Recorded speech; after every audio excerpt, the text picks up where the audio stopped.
Shalom, selamat datang dalam Growing Together.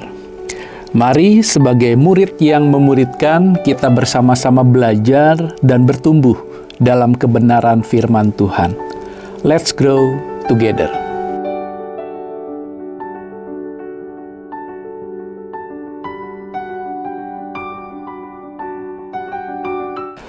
Sebuah harapan adalah awal dari setiap hal yang baik dalam hidup kita. Harapan selalu membantu memberikan rasa percaya untuk mendapatkan yang terbaik, bahkan dalam menghadapi keadaan terburuk sekalipun. Bagi kita orang yang percaya kepada Kristus, harapan jauh lebih dari sekedar keinginan, kerinduan, atau pandangan positif. Hal itu didasarkan pada janji-janji Allah yang ditemukan di dalam firman-Nya. Di dalam Ibrani 6 ayat 9 sampai yang ke-20 berkata, "Tetapi hai saudara-saudaraku yang kekasih, sekalipun kami berkata demikian tentang kamu, kami yakin bahwa kamu memiliki sesuatu yang lebih baik, yang mengandung keselamatan. Sebab Allah bukan tidak adil, sehingga Ia lupa akan pekerjaanmu dan kasihmu yang kamu tunjukkan terhadap namanya oleh pelayanan kamu kepada orang-orang kudus, yang masih kamu lakukan sampai sekarang. Tetapi kami ingin supaya kamu masing-masing menunjukkan kesungguhan yang sama untuk menjadikan pengharapanmu suatu milik yang pasti, sampai pada akhirnya, agar kamu jangan menjadi lamban, tetapi menjadi penurut-penurut mereka yang oleh iman dan kesabaran mendapat bagian dalam apa yang dijanjikan Allah. Sebab ketika Allah memberikan janjinya kepada Abraham, Ia bersumpah demi dirinya sendiri. Karena tidak ada orang yang lebih tinggi daripadanya, katanya, sesungguhnya aku akan memberkati engkau berlimpah-limpah dan akan membuat engkau sangat banyak. Abraham menanti dengan sabar, dan dengan demikian ia memperoleh apa yang dijanjikan kepadanya. Sebab manusia bersumpah demi orang yang lebih tinggi, dan sumpah itu menjadi suatu pengokohan baginya, yang mengakhiri segala bantahan. Karena itu, untuk lebih meyakinkan mereka yang berhak menerima janji itu akan kepastian putusannya, Allah telah mengikat dirinya dengan sumpah, supaya oleh dua kenyataan yang tidak berubah-ubah, tentang mana Allah tidak mungkin berdusta, kita yang mencari perlindungan beroleh dorongan yang kuat untuk menjangkau pengharapan yang terletak di depan kita. Pengharapan itu adalah sauh yang kuat dan aman bagi jiwa kita, yang telah dilabuhkan sampai ke belakang tabir, di mana Yesus telah masuk sebagai perintis bagi kita. Ketika Ia menurut peraturan Melkisedek menjadi imam besar sampai selama-lamanya. Mengapa pengharapan menjadi sauh yang kuat dan aman bagi jiwa kita? Yang pertama, sebab Allah bukan tidak adil, sehingga Ia lupa akan pekerjaanmu dan kasihmu yang kamu tunjukkan terhadap namanya oleh pelayanan kamu kepada orang-orang kudus yang masih kamu lakukan sampai sekarang. Terambil dari ayat yang ke-10.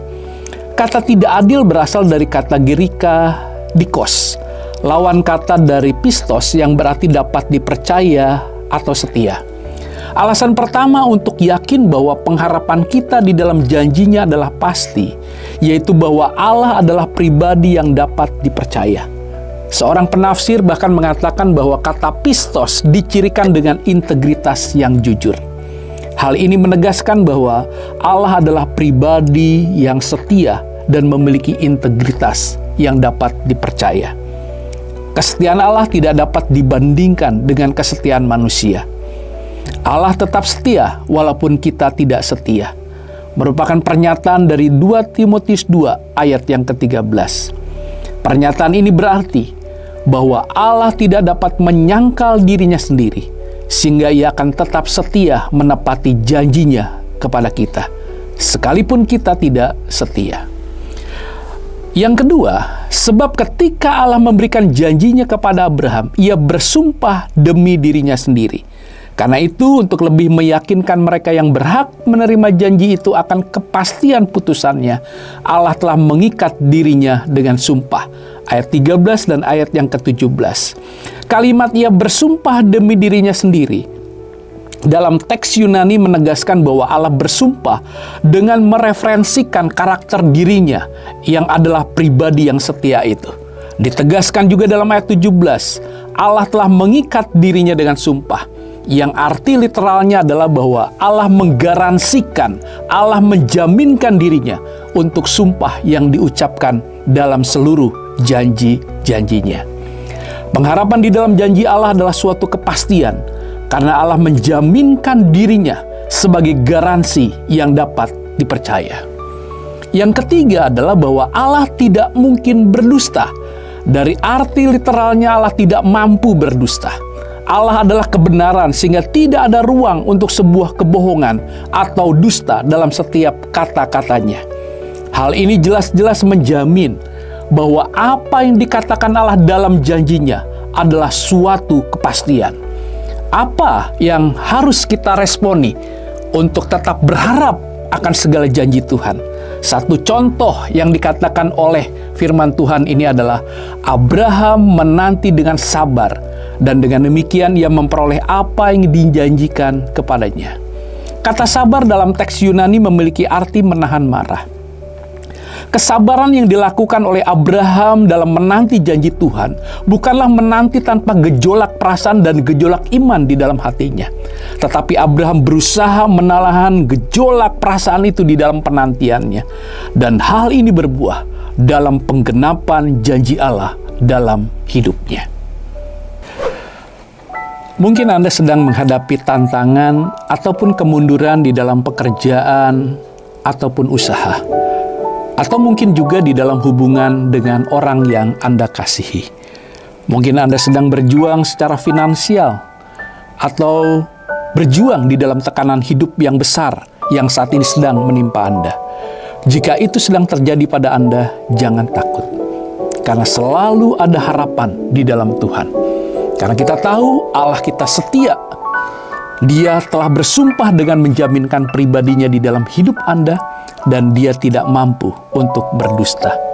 Hal ini menjadi jaminan bahwa pengharapan kita di dalam janjinya adalah suatu kepastian. Allah yang telah berjanji adalah Allah yang mampu untuk merealisasikan janjinya dalam hidup kita. Oleh karena itu, tetaplah berharap kepadanya. Tuhan memberkati.